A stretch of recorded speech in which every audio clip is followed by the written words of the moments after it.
চলার পথে কখনো পিছু তাকাতে নেই। শূন্যে লাফাচ্ছে হরিণ, এক লাফেই 23 হাত, আর বাঘ যায় এক লাফে 22 হাত।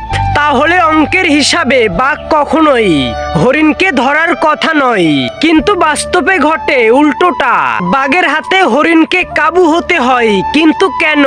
কারণ হলো হরিণ লাফাতে লাফাতে পিছু তাকায়, সে দেখে বাঘের চেয়ে সে কতটা এগিয়ে আছে তা বুঝার জন্য। আর এটাই হলো সর্বনাশের কারণ। পিছন ফিরতে গিয়ে এক লাফের ব্যবধানে 23 হাত পিছনে চলে আসে। তো এখান থেকে আমরা কি শিখলাম? চলার পথে কখনোই পিছু তাকাতে নেই। দৃঢ় প্রত্যাশা নিয়ে এগিয়ে যাওয়ার নামই হলো স্বপ্নের কাছাকাছি পৌঁছানো। তাই জীবনে প্রতিনিয়তই স্বপ্ন দেখুন, আর স্বপ্ন পূরণ করার জন্য কাজ করুন। আর আপনার স্বপ্নে এসে অনেক মানুষই অনেক কথা বলবে, তাদের কথাতে কান দিবেন না, কারণ জীবনটা আপনার।